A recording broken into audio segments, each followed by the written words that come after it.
Assalamualaikum warahmatullahi wabarakatuh. Perkenalkan, nama saya Aurora Amelia dengan NIM 22141200039, berasal dari Prodi Ekonomi Syariah, Fakultas Ekonomi dan Bisnis Islam. Video ini dibuat untuk memenuhi salah satu tugas UTS Sistem Informasi Manajemen. Materi pertama yang saya pilih adalah tentang BMT mulia yang akan dibangun di tempat terpencil dan kekurangan sumber daya manusia dan juga modal. Solusi dari kekurangan sumber daya manusia adalah dengan cara melakukan perekrutan, yang dimana perekrutan ini memiliki beberapa syarat seperti karyawan yang terpilih bersedia untuk ditempatkan di tempat terpencil, serta juga seleksi ini harus dilakukan dengan sangat cermat agar nantinya SIM bisa beroperasi dengan baik dan ditangani oleh ahlinya. Kemudian jika yang kurang adalah sumber daya modal, itu bisa dilakukan ditanggulangi dengan cara meminjam di bank atau memotong pembiayaan yang memang tidak diperlukan, yang tidak terlalu diperlukan. Seperti misalnya jika merekrut karyawan, diharapkan untuk mencari tidak terlalu banyak dan cari yang memang benar-benar di bidangnya agar bisa berguna dengan sangat baik. Kemudian cara untuk memastikan penggunaan SIM yang tepat itu adalah pertama, identifikasi kebutuhan dan tujuan. Pertama-tama sebelum kita membuat SIM, kita harus mengidentifikasi kebutuhan dan tujuan. Seperti untuk apa sistem informasi ini dibuat? Misalnya untuk menyusun data nasabah yang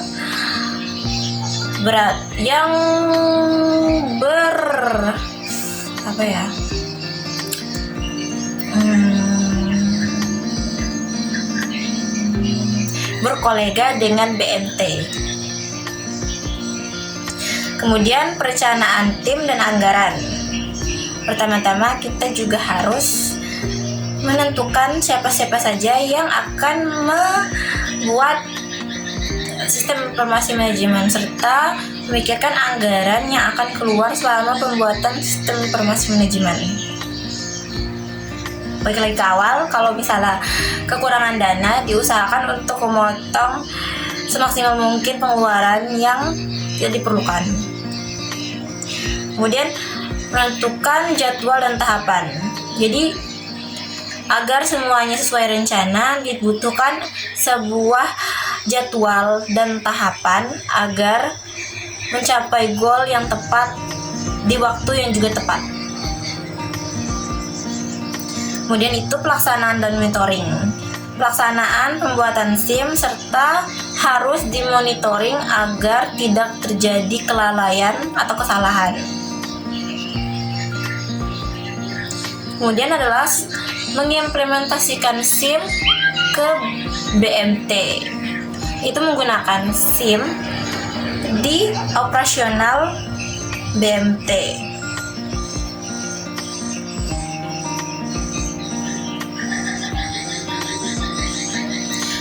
Kemudian pengujian dan evaluasi sistem informasi.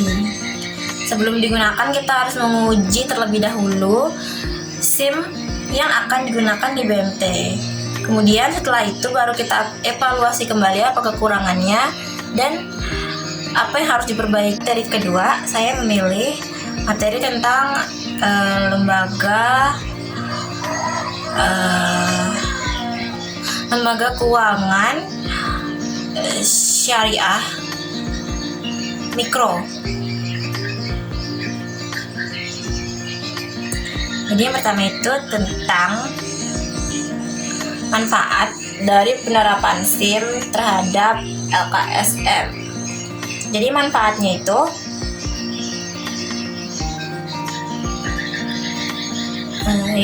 LKSM yang bergerak di bidang pembiayaan dapat memberikan pelayanan setiap jam tanpa mengenal waktu.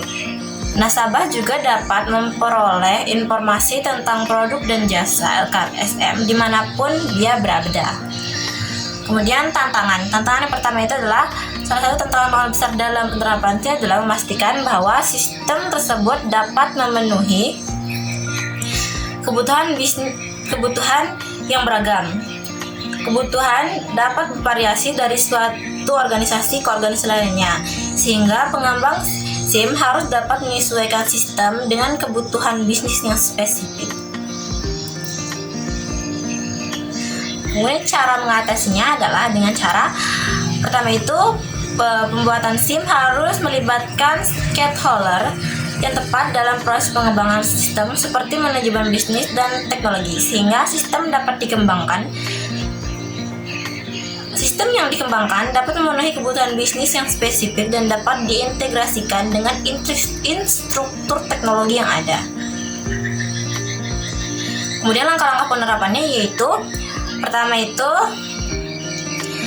ketahui dulu kebutuhan yang dibutuhkan oleh organisasi kita. Kemudian mulai dengan mengevaluasi vendor, yaitu latih karyawan Anda dengan baik. Dapatkan sistem yang memiliki fitur yang Anda butuhkan, serta pilihlah sistem yang dapat beradaptasi dengan perkembangan zaman. Yang terakhir adalah bersiaplah untuk perubahan. Menerapkan sistem informasi manajemen dalam perusahaan ini adalah suatu langkah yang cukup besar karena hal ini akan berdampak pada perubahan-perubahan lain dalam kerja operasional Anda. Presentasi dari saya, kurang dan lebihnya saya mohon maaf. Assalamualaikum warahmatullahi wabarakatuh.